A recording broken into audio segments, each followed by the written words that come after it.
Odeeffanno jijjiirraa walqabatee Simbiraan ga'uudhaa fi dhimma Liverpool walqabatee akkasumas immoo Arsenal walqabatee odeeffannoo kan Simbiraan geenyu ni ta'a. Real Madrid Yan Diamond gati Ricardi Kalabicha ta'een yoo mallatteessifatu Vinicius Juniors waliigaltee dheeressuudhaaf tolee jedheera. Ji'oota 18 dura eenyu akka ta'e kan hin beekamne Yan Diamond'n taphataa qaalii Afrikaas ta'eera. Shifarraa Jaamboo.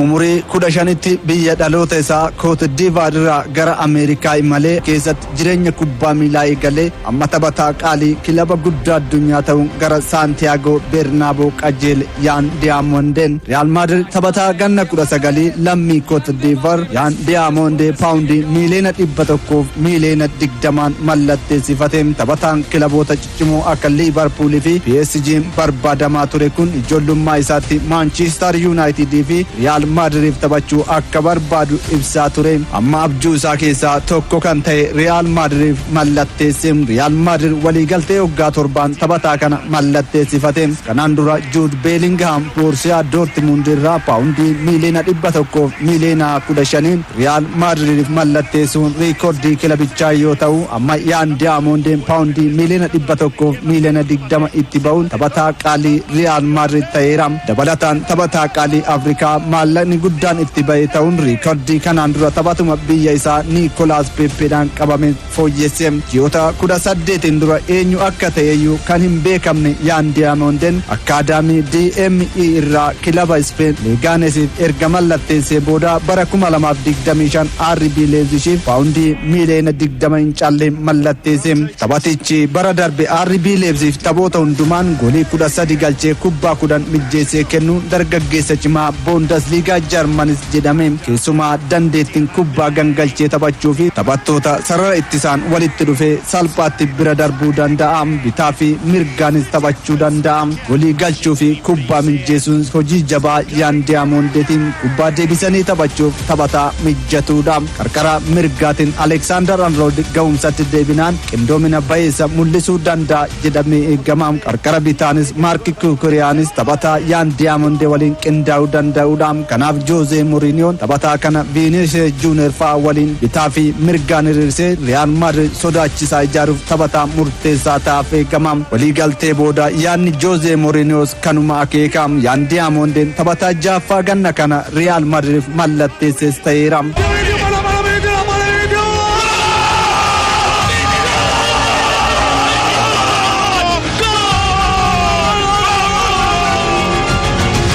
Real Madrid dhimma Vinicius Junior xumureera. Taphataan sarara fuulduraa lammii Biraazil Vinicius Junior waliigalteen Real Madrid waliin qabu xumuramuuf ji'oota 12 qofatu hafee ture. Kanarraa ka'uudhaan Arsenal taphataa kana mallatteessifachuu sochii eegalee ture. Bara 2018 kilaba Biraazil Flamingo irraa Real Madrid kan mallatteesse Vinicius Junior dhimmoota faayidaan wal qabatu irratti kilabichaan walii galuuf hin dandeenye ture. Ta'us amma dhimmoonni barbaachisan irratti walii galuun Real Madrid waliin akka itti fufuu murteesse. Taphataan ganna 26 kun hanga bara 2032tti Real Madrid waliigaltee haaraa akka mallatteessu murteesseera.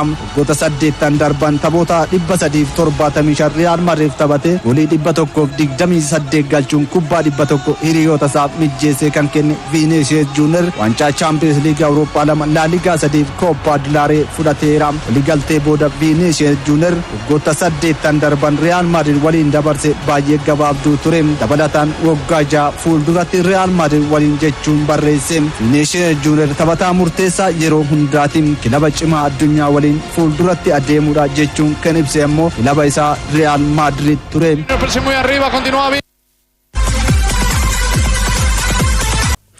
Maatii Itoophiyaa irraa kan dhalatee Ali Ahmed Miidhama isa mudateen yeroo dheeraadhaaf dirreerraa isa fageessa jedhame.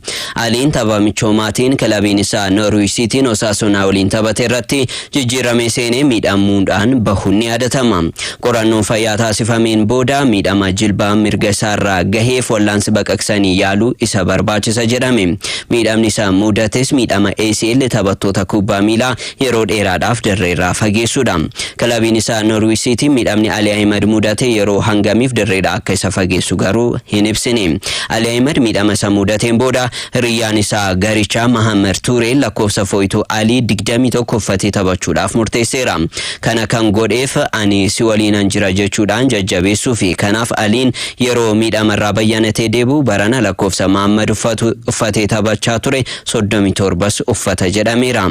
Maaltuun akka mudate xiinxaluudhaaf ni ulfaata. Waancaa addunyaa biyya keetii irratti taphachuuti hanga miidhama ulfaataa kana keessummeessuutti gaheera. Kun taate yoomiyyuu hin irraanfannedha. Qorumsa tasumallee hin eegnetuun na mudate kun bu'aa bahii jireenyaati garuu galata rabbii nan deebi'a jechuudhaan Ali Ahmed yaada isaa ibseera.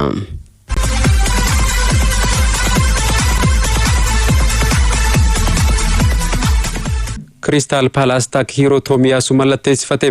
Crystal Palace taphataa sarratti isaa lammii Jaapaan Tomiyasu yeroo yaalii kennuufiin mallatteessifate. Taphataan duraanii Arsenal Tomiyasuun bara darbee walakkaa bara dorgommichaa booda Ajaxiif taphachuun barichaan kan golabe yoo ta'u sana booda kilaba malee jira. Taphataan umurii 27 kun ganna kana waancaa addunyaa irratti biyya isaa Jaapaaniif taphate. Tomiyasuun bara 2021 hanga 2025 Arsenaliif taphoota 84 taphateera. Tomiyasuun kilabichaaf erga mallatteessee booda kaleessa tapha madaallii ga'umsaa Crystal Palace Fulham injifate irratti hirmaateera.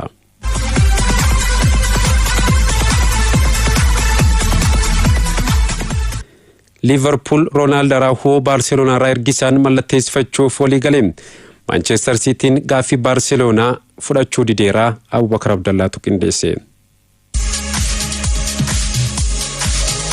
Hanqina sararratti isaatiin qabu furuuf waqtii jijjiirraa ganna kanaatiin taphattoota bitachuuf sochiirra kan jiru Liverpool taphataa ittisaa Ronaldo Araujo ergisaan Barcelona irraa fudhachuudhaaf walii galeera. Lammiin Uruguay taphataan ganna 27 kun bara 2018 garee Barcelonaatiif taphachuu eegale. Waggaa tokkoon booda garee jalqabaaf filame. Waggoota afran darbe keessatti yeroo 3 Barcelona waliin waancaa La Ligaas fudhateera. Taphoota 200 ol dorgommiilee garaagaraan Barcelonaaf taphatus bara darbe sababa miidhamaan taphoota ligichaa 11 qofa irratti hirmaate. Gerard Martinii fi Pau Cubarsí sajidduun filannoo jalqabaan waan taphataniif kilabicha gadhiisuudhaaf dirqameera. Liverpool ganna kana sararratti isaa cimsuudhaaf taphattoota bitachuuf sochii kilaba taasisaa jirudha. Keessattuu erga Ibrahima Konaatiin gara Real Madrid malee taphataa iddoo isaa buusuu barbaadaatii jira. Yeroo mijakuetan ga'umsa qaamaa gaarra jiraachuu dhabuunis kilabichatti yaaddoo ta'e. Joe Gomez qophii gannaatiin miidhameera. Giovanni Leon miidhamarraa bayyinachaa jira. Dursaa taphattoota Virgil van Dijk qofatu ittisa jidduutiin taphataa ga'umsa guutuu irratti argamudha. Liverpool hanqina iddoo kanaan isa mudatuuf Ronaldo Araujo gara garee isaatti dabale. Taphatichi ergisa yeroo dheeraan Liverpooliif mallatteessa jedhame. Waliigaltee isaa keessattis Araujoon dhaabbiidhaan mallatteessifachuuf carraa qaba. Liverpool Bradley Barcola PSG irraa fudhachuuf marii eegalus gatii PSG'n taphataa kana gurguruuf gaafate guddaa ta'uu isaatiin carraan milkaa'uu dhiphachaa jira. PSG'n taphataa gana 23 kana gurguruudhaaf paawundii miliyoona 145 akka gaafatutu himame. Barcolaan bara 2023 Leon irraa gara PSG'tti jijjiirame. Kilabicha waliin waliigaltee waggaa lamaatu saafa. Liverpool iddoo Mohamed Salah buusuudhaaf taphattoota sarara qarqaraa barbaadu keessaa Barcolaan tokko ta'us taphataa PSG biroo dargaggeessa ganna 18 Ibrahima Mbaes fudhachuu akka fedhu gabaafamaati ture. Arsenal immoo Barcola Liverpool harkaa buufatee mallatteessifachuuf karoora qabaachuu Sky Sport gabaase.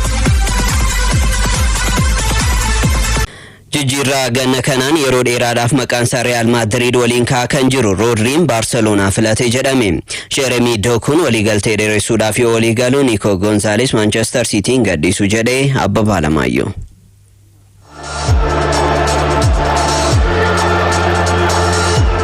Waancaa addunyaa bara 2026 taphataa cimaa dorgommichaa jedhamuun kan filatame Rodriin Barcelona fi Real Madrid taphaticha mallatteessifachuuf kokkee wal qabaniiru. Taphataan sarar gidduu kun waliigalteen Manchester City waliin qabu xumuramuuf waggaa tokko qofatu hafa. Jijjiirraa ganna kanaan City gadhiisuun Barcelona moo Real Madrid makamaa kan jedhu xiyyeeffannoo guddaa argateera. Barcelonaan murkii keessa soon seenin dura Rodriin Los Blancosiif taphachuudhaaf fedhii guddaa qaba jedhamaa ture. Sarara gidduu irratti Frankie de Jong kan jalaa hidhame Baarseloonaan lammii Speen Roodrii bakka buufachuuf murteesse. Daayireektarri ispoortii Baarseloonaa Deekoo fi leenjisaan kilabichaa Hansi Filiik Roodrii waliin dhimma jijjiirraa irratti mari'achuun Roodriin Real Madrid irra Baarseloonaa filateera jedhame. Amma kana fi Baarseloonaa fi Manchester Cityin dhimma kaffaltii taphatichaa irratti walii galuu qofadha.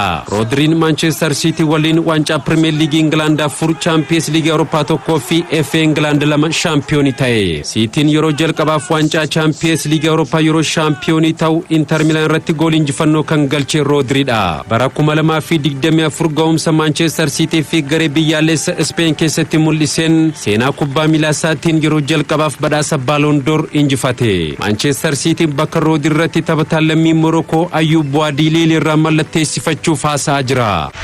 Jeremy Doku taking centre stage for Manchester City. Bara dorgommii 2025-26 gara xumuraatti Manchester City keessatti taphattoota ga'umsa gaarii mul'isan keessaa Dokuun tokko. Gooliin galchaa tureen Manchester Cityin Premier League Englandiin hanga torbee 37ffaatti Arsenal waliin shaampiyoonummaaf morkachaa ture. Taphataan lammii Belgium kun Manchester City waliin turuuf waliigaltee hanga 2031 dheeressuuf waliigale. Torbee dhufu keessa ifatti waliigaltee dheeressuu akka malu gabaafame. Dokuun bara darbii dorgommii hundaanuu taphoota 48 goolii 8 lakkoofsise.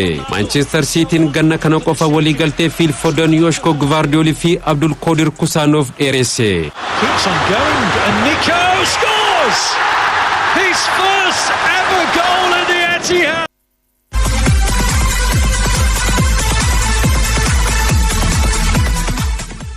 Bruno Gimaresh gurguruu fedhii qabaachuu baannus taphaticha Arsenaaliif taphachuu waan barbaadeef gurgurree jedhan Daayireektarri ispoortii Newcastle Ross Wilson.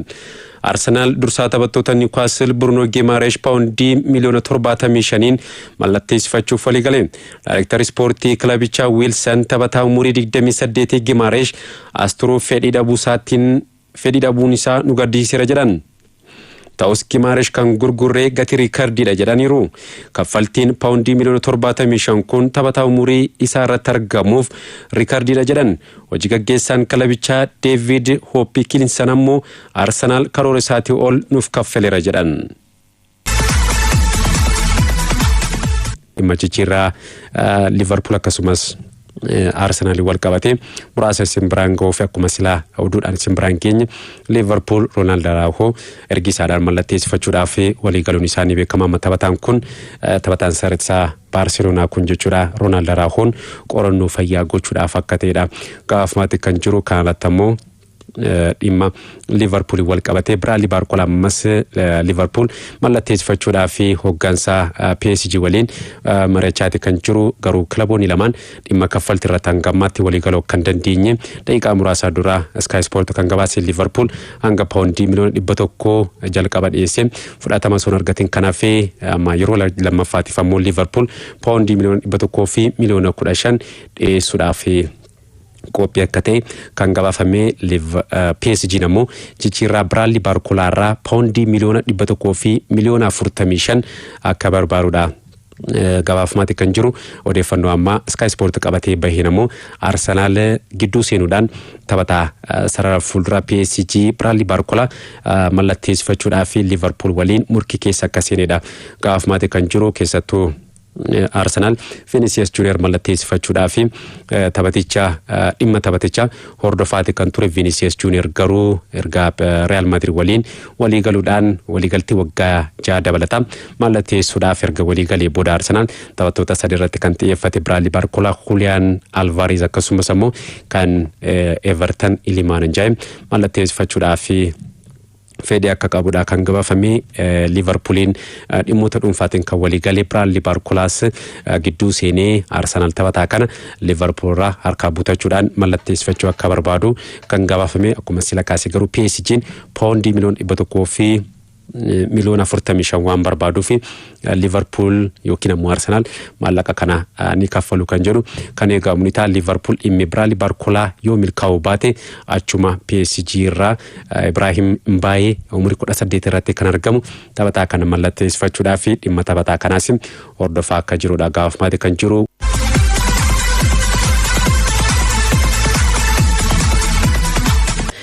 Oduu keenya xumuraatiin Chelsean taphattoota garee jalqabaa 41 qabu Xavi Alonsoodhaaf qormaata ta'uu danda'a jedhame. Erga abbaa qabeenyaa haaraa Buluukoo jalatti buluu eegalee akkuma baasii baasu galii hedduu argatu kuufama taphattootaatiin garuu rakkachaa jira. Dabalanni isaa akka taanutti qindaa'ee jira.